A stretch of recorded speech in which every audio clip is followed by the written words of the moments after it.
Welcome back to the deep dive. We're here to really get under the hood of the stories that matter, giving you the context you need.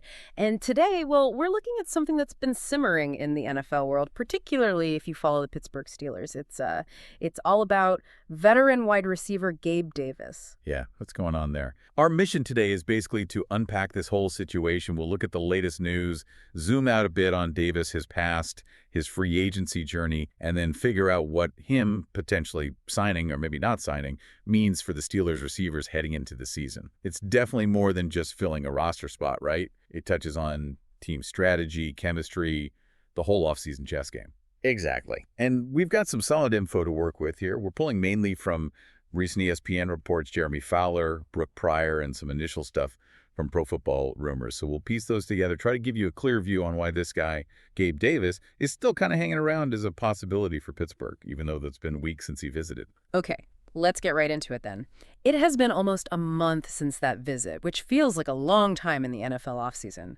But the headline, according to Fowler at ESPN, is that Gabe Davis is, and I quote, still an option for the Steelers. That phrasing alone is interesting. Usually things move faster. So what's the deal with this waiting game? Well, it's pretty fascinating when you look at the context Fowler provided. Apparently, Davis really enjoyed his visit back in June. So, the interest seems mutual, at least on some level. But here's the kicker. He's expected to take his time, like really take his time deciding where he wants to land next. We might not see a signing until we get much closer to training camp. Closer to training camp. So patience is the word. Yeah, it seems so. It's not completely unheard of for veterans, especially ones weighing multiple options or maybe waiting for the perfect fit, or maybe even the market to shift slightly. It suggests Davis isn't just jumping at the first offer. He's being deliberate, and maybe the Steelers are too, keeping their options open. Right. And it's not just the Steelers in the mix. Let's talk about his whole free agency situation. He got cut by the Jaguars back in May, which was a bit of a surprise itself, given the contract he signed just a year prior. Since then, he's done the rounds. Met with the 49ers, the Giants, the Saints, and the Steelers, and that tour ended with the Saints visit in early June. So, presumably, those teams are still potentially in the running, too. You'd have to think so. I mean, visiting those kinds of teams tells you there's definitely still interest around the league, despite how things ended in Jacksonville. It makes Pittsburgh just one piece of his puzzle. And that brings up the big question, really. Why is the guy who just got cut 1 year into a 3-year, $39 million deal? Yeah, big deal. Why is he still generating this kind of interest after a season like he had? His 2024 numbers were, frankly, not good. Career lows, 20 catches, barely over 200 yards, just 2 touchdowns. Oof. Yeah. That's a huge drop-off from what people expected when he signed with the Jags. It forces teams to ask, what happened? Was it the system? The QB? Was it him? And yet, here we are talking about multiple teams, including the Steelers, keeping him as an option. So, obviously, they're looking past that Jacksonville year. They must be, as you often hear, banking on the player he was in Buffalo. Right. That's the draw. Absolutely. That's the gamble. In Buffalo, he was a legitimate deep threat. A guy who could stretch the field, make contested catches, find the end zone. Think about it, 27 touchdowns in 4 seasons there.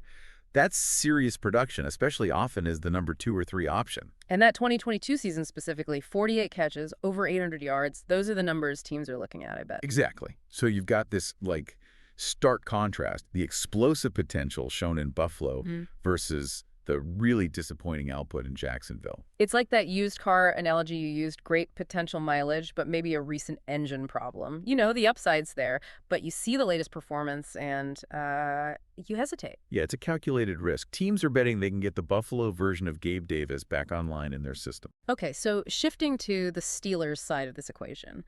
While Davis is taking his time, they can't just sit around and wait, right? No, absolutely not. They have to operate as if he's not coming. You plan with the roster you have. And that means figuring out the pecking order behind their clear number 1 guy, DK Metcalf. He's the anchor now. They need to know who's stepping up behind him. And Brooke Pryor at ESPN has reported, who seems to be leading that race, at least for now, Calvin Austin III. That's right. Austin seems to be the guy penciled into that WR2 spot currently. He had what Pryor called a strong sophomore season. 36 catches, decent yardage, 548, I think, 4 scores. What are you hearing about his development beyond just the stats? Why the confidence? Well, the stats show good progress, for sure. But it seems the confidence runs deeper. Their receivers coach, Zach Azani, actually came out during minicamp and said something pretty direct. Oh, yeah. What was that? He basically said the number 2 receiver job was Calvin's right now. That's a pretty strong endorsement from your position coach heading into the summer. Wow, okay. Calvin's right now. That's definitely putting faith in him. It is. And crucially, a big part of making that stick will be building chemistry with their new quarterback, Aaron Rodgers. Hmm. That connection, that rapport, especially with a QB like Rodgers, who demands precision, that's going to be huge in sorting out who actually gets the targets when the season starts. Minicamp declarations are one thing, but earning Rodgers' trust on the field is another. If he builds that trust, the job likely stays his. Makes sense. But it's not like he's the only other receiver there. He's got competition for those snaps behind Metcalf, doesn't he? Oh, absolutely. They've actually built up some interesting depth there. You've got veterans like Robert Woods, reliable, knows how to run routes. Scotty Miller, another speed guy. And the younger guys, too. Right. Roman Wilson, the rookie, everyone's excited to see what he can do, maybe in the slot. Yeah. And Ben Skowronek, who brings a different kind of size and blocking element. So it's a real mix of skill sets vying for playing time. It sounds like a genuine competition brewing, regardless of Davis.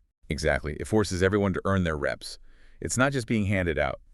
That internal competition should push all of them, which is what you want. Okay, so let's tie this all together then. We've got Gabe Davis, this intriguing free agent, still technically an option for the Steelers weeks after his visit. And meanwhile, the Steelers are publicly backing Calvin Austin III for the WR2 job, but also have a decent group competing behind him. Right. So what does this lingering possibility of adding Davis mean for the Steelers strategically? How does it affect Austin and those other guys pushing for roles? It really highlights that classic NFL team building tension, doesn't it? You've got the team expressing confidence in their young, developing guy, Austin. They're setting expectations, but they're also keeping the door open for a veteran like Davis, who offers, proven playmaking ability, even if it's been inconsistent lately. Is it just depth insurance, or are they maybe not fully sold on Austin in the current group yet, keeping a potential upgrade in their back pocket? That's the million-dollar question, isn't it? It could be just savvy roster management adding potential firepower if the price and timing are right. Or it could signal they want more proven experience, maybe someone to genuinely push Austin or even take that WR2 spot. It keeps everyone on their toes, that's for sure. Yeah, it's a really fascinating dynamic, this potential impact of a veteran like Davis landing in a receiver room that's already trying to establish its own hierarchy and build confidence in its current players. It's that constant balancing act in the NFL, belief in your guys versus the chance to add someone with a known, albeit fluctuating track record. And that kind of leads to the final thought for you, the listener, to chew on. If Gabe Davis does end up signing with Pittsburgh, maybe closer to camp like we talked about, what does that tell you? Does it say more about their immediate desire for proven talent, even with the recent down year? Or does it maybe hint at a slight lack of long-term faith in the current internal options becoming truly reliable? And maybe more broadly, how do you personally weigh that? The potential you see in a developing player like Calvin Austin versus the known, if sometimes inconsistent history of a veteran free agent like Gabe Davis. Patience versus pedigree, maybe. It's something every team and every fan grapples with.